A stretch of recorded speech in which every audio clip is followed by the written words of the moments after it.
On Saturday, November the 4th, we lost a great man, husband, dad, grandpa, pop.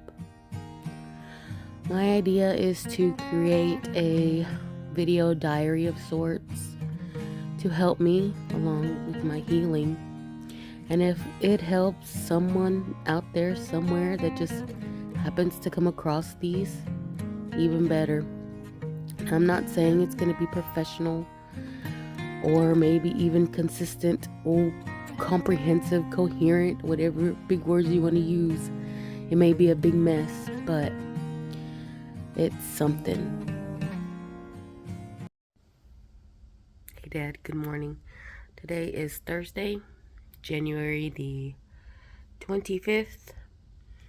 I just dropped Mom off at work. Well, not just dropped her off. I got home. Excuse me. Had a little cough there. I dropped her off and then I got my stuff ready. It's Thursday, so Chunk has a late arrival. I didn't have to take him to the bus stop today.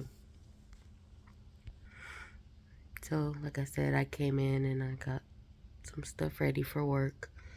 Mostly just ice in my cup, and I grabbed a smoothie.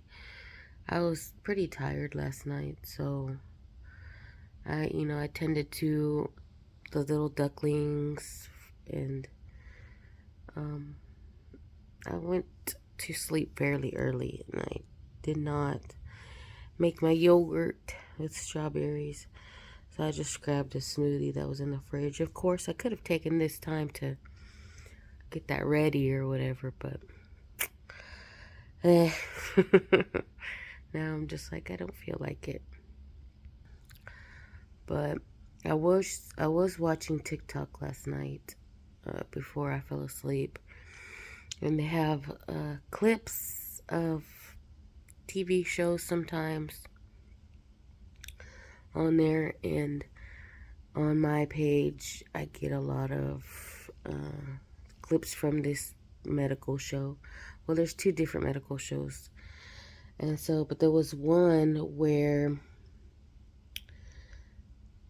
they had a patient ended up being one of their doctor colleagues, but they kept trying and trying and trying and trying to resuscitate her.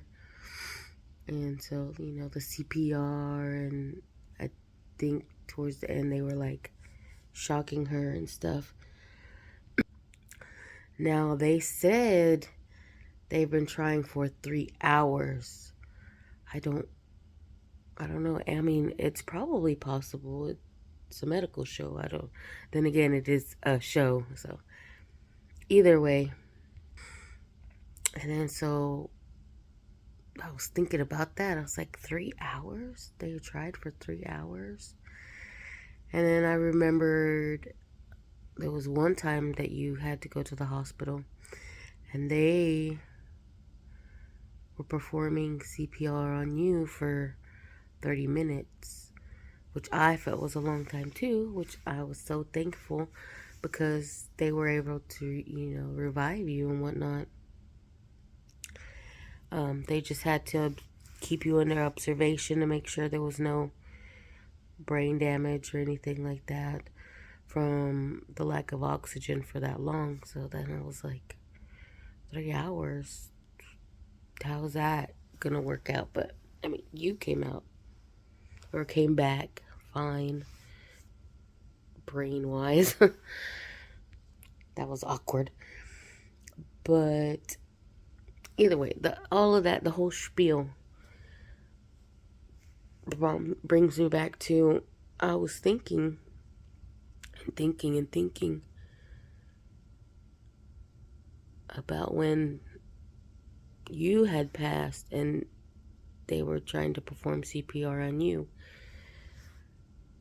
this last time, and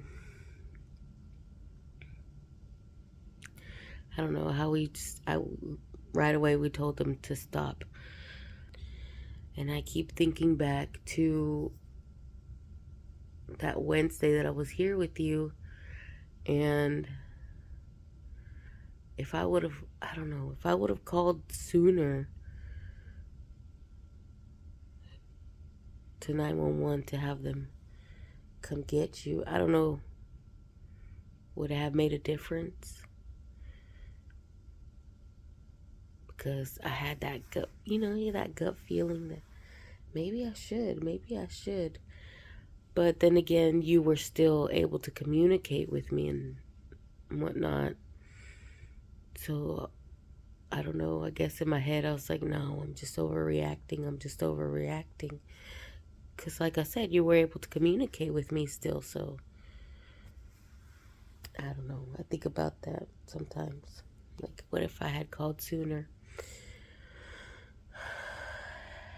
And then I also think, what if we would have let them try to bring you back? Would you have been able to come back? Would you be here with us? But I don't know. It's just all these thoughts that float around in my head sometimes when I'm by myself. Because on the flip side of that, when all of that happened, we were in a meeting with the doctor. And he was telling us about how you weren't doing so well. So it's one of those things where if they were able to bring you back, you wouldn't have been very comfortable, kind of thing, You weren't gonna be well, And this time, yeah, I keep saying, but I don't know if you would have wanted to be here in that state. Because you were functioning pretty well for the most part, and you were sometimes miserable. So it's one of those things where I think it was better that you finally got some rest and we're comfortable, even though we're hurting so much, We're hurting mentally, emotionally, but there's comfort that we know you're not hurting physically anymore. Maybe somewhat emotionally, because, I know you don't like that you had to leave us. I know you wanted to stay with us, but then again, I know sometimes you were miserable just having to stay in that room most of the day. Of course, then later the boys came over and they'd, go over and greet you, or Turkey would hang out with you. Ariel and Nunu would come over and they'd be over there with you for a bit and things like that. Of course, I know that you loved that.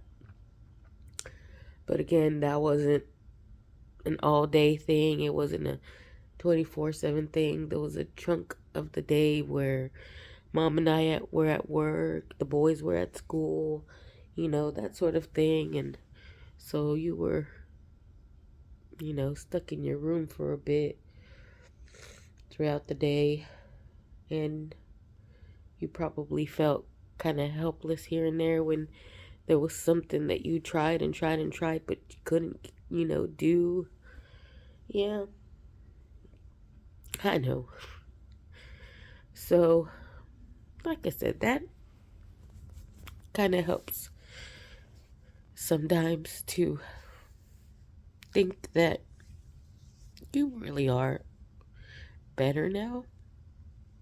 Even though it hurts, and I'm sure you were hurting to have to leave us, but we're okay. But yeah, I gotta stop blubbering and get ready for work. I just babbled on and on and on. But, all right, Dad. You take care. You get some rest and try not to worry about us too much.